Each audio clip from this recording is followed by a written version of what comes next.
Well, good morning, Bob. Good morning, Bill. We are celebrating the 4th of July this week, and we're talking about fireworks and the economy. The Fed has certainly provided some fireworks.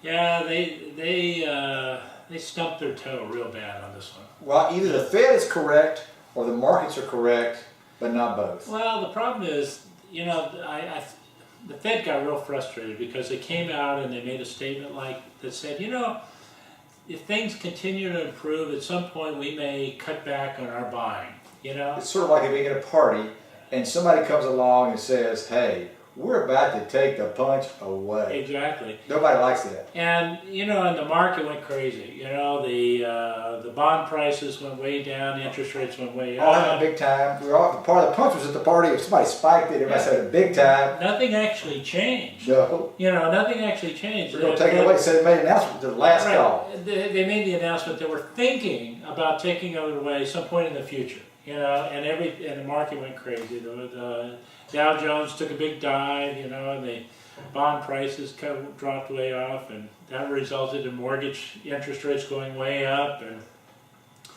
you know, that's not what they wanted. And then the Fed came back and said, "Oh no, we didn't really mean that." You know?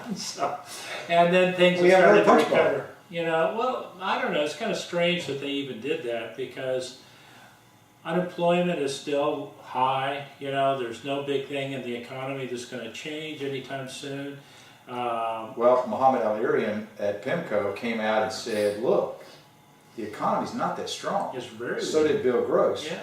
The Fed is talking about tightening, really, in essence. Let's say not continuing to loosen. Right. Yeah. Maybe not tightening, but not continuing to loosen.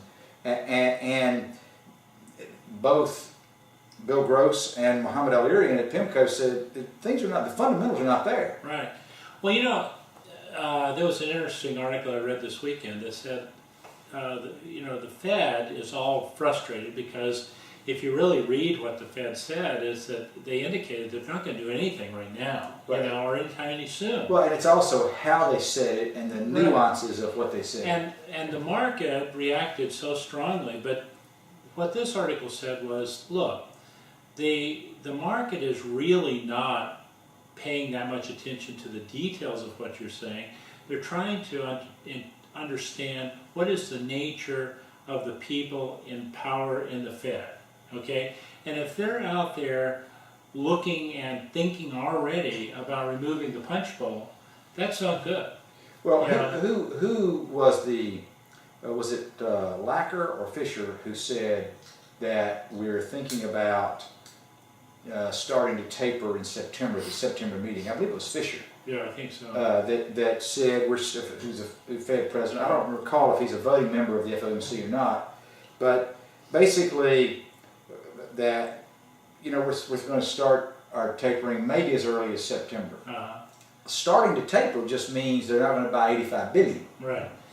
But the truth is, the economy is sufficiently weak that people are really worried that they're going to be too anxious to remove the punch bowl before the economy is fully back. And if it does, it's going to have a big reverse on the economy. It's going to create headwinds. Exactly. So we had downward revisions in I guess April and May, and so the two things the Fed has been concerned about: unemployment and inflation.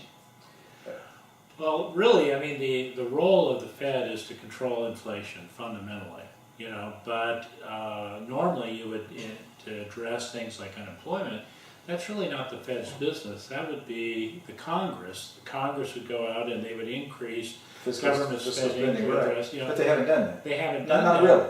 They haven't done it at all. It's actually reduced. And so the Fed has been trying to boost it up, and they've done that by buying the securities. And that's only partially effective, but it has helped. There's no question that it's helped. And so any intimation that they might back off of that has got some major impact. So what happened was that the bond prices took a big drop, which raised the 10-year significantly, and it's up 2.6%, it's roughly that. Give or take. And that's about 0.6% increase from earlier in June. That's resulted in the 30-year mortgage going up to, what, 4.5 almost? Right. And that's going to have a big impact. Goldman this weekend came out with a paper talking about the implications on GDP of these higher interest rates. Okay, they basically said it's going to influence the economy in 2 ways.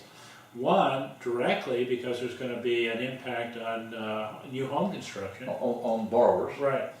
On the so there'll be less demand for new home construction, right. And it's going to be more expensive to borrow to do the homes, to build the homes, right? And secondly, it's going to reduce refis, and that means that people are going to have less money that they can go out and spend. That's true. And so both those are going to have an impact. But it's also going to help savers.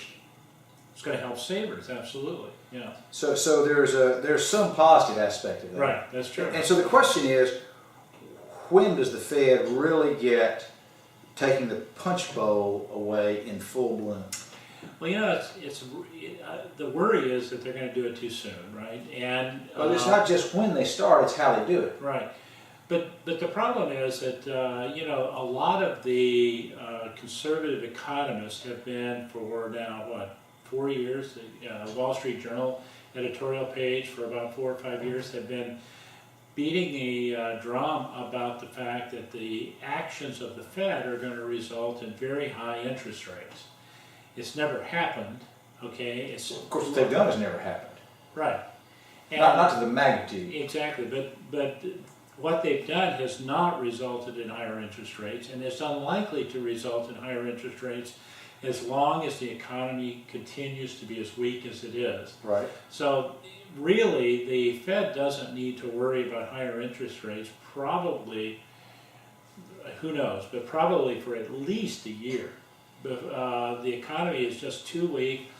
We had a decent employment report this past period, but it's still barely keeping up with the new people coming into the market. So this almost goes back to a previous piece of sage investment advice that you gave our listeners, and that was you told them in a prior discussion they need to go long on alcohol. There we go. And so it sounds like we need to bring the punch bowl back, maybe add some more spike to it.